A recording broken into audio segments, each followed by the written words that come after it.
अस्सलामु अलैकुम वरहमतुल्लाहि वबरकातुहू। प्यारे अज़ीज़ दोस्तों, मुफ्ती सलमान अज़हरी साहब के हवाले से एक बहुत ही बुरी खबर निकल कर आ रही है।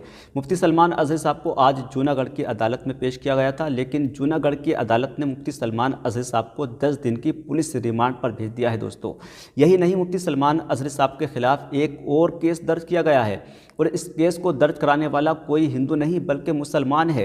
कानपुर का रहने वाला सूफ़ी कौसर हसन मजीदी मुफ्ती सलमान अज़हरी साहब के खिलाफ बयान देकर आया है कि मुफ्ती सलमान अज़हरी साहब के ताल्लुकात पाकिस्तान से हैं और वो हिंदुस्तान के अंदर रहकर ग़ज़वा-ए हिंद की तैयारी कर रहे थे। भारत विरोधी गतिविधियों में लिप्त पाकिस्तानी आतंकवादियों के इशारे पर भारत में तहरीक लब्बैक के पैटर्न पर सांप्रदायिक विद्वेष को बढ़ाने का कार्य करने वाला सलमान अज़हरी, जो कि पिछले कई सालों से ग़ज़वा-ए हिंद के प्रोजेक्ट पर कार्य कर रहा था, जिसके संबंध में सूफ़ी खानकाह एसोसिएशन के द्वारा लगातार आवाज़ उठाई जा रही थी और उठाई जा रही है कि ये व्यक्ति धार्मिक समारोह की आड़ में मुसलमानों को गुमराह करने का काम कर रहा है और नौजवानों के अंदर देश के प्रति नफरत और सांप्रदायिक विद्वेष की भावना को बढ़ा रहा है।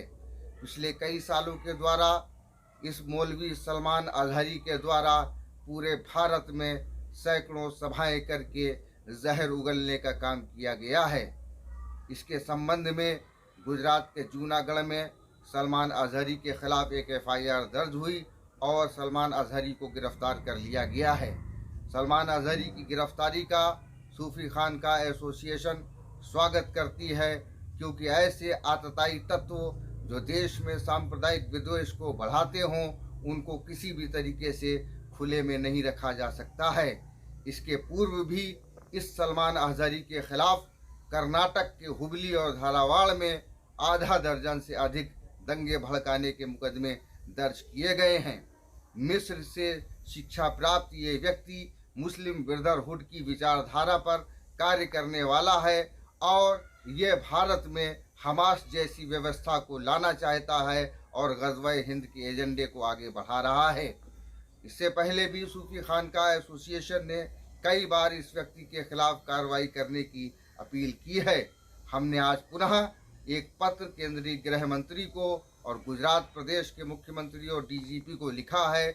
हम मांग करते हैं कि सलमान अज़हरी को UAPA में निरुद्ध किया जाए और इसके पाकिस्तानी कनेक्शनों की जांच की जाए और साथ ही इसके जो अन्य सहयोगी जो भारत में हैं, जो पाकिस्तानी आतंकवादियों के समर्थक हैं और जो किस प्रकार से इस पूरे देश का माहौल ख़राब करना चाहते हैं, इन सारी चीज़ों की जांच कराई जाए और इस व्यक्ति को कठोरतम दंड दिया जाए, ताकि ऐसे देश तोड़ने वाले तत्व अपनी हदों में रहें। और साथ ही सरकार को ये भी संज्ञान में लेना चाहिए कि जिस प्रकार एक अपराधी के समर्थन में पूरे देश में लोग सड़कों पर उतर रहे हैं, तो इसके पूर्व भी हम लोगों ने अवगत कराया था कि ये लगातार लोगों में विषगमन करके अपना आधार बना रहा है। अभी भी समय है इस पर और इसके समर्थकों के खिलाफ सख्त से सख्त कार्रवाई की जाए। इसी वजह से मुफ्ती सलमान अज़हरी साहब की अब टेरर तरीके से जांच की जाएगी, उनके अकाउंट को खंगाला जाएगा और पता निकाला जाएगा कि मुफ्ती सलमान अज़हरी साहब के पास जो पैसा आ रहा था वो कहां से आ रहा था।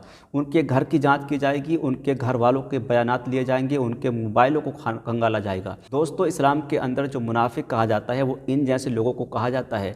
आप अंदाज़ा लगाएं कि अगर सूफ़ी कौसर हसन मजीदी का ये दावा गलत निकला, मुफ्ती सलमान अज़हरी साहब के खिलाफ कोई सबूत ना मिला, तो फिर ये सूफ़ी कौसर हसन मजीदी क्या जवाब देगा? ना ही दुनिया का ये रहेगा, ना ही आखिरत का रहेगा। दोस्तों, आप लोगों से गुजारिश है कि ऐसे लोगों का भी इस्लाम से बाइकआउट किया जाए और मुफ्ती सलमान अज़हरी साहब के लिए ख़ास तौर पर दुआ की जाए कि अल्लाह पाक उनको जल्द से जल्द रिहाई अता फरमाए और उनकी मुश्किलों को आसान अता फरमाए।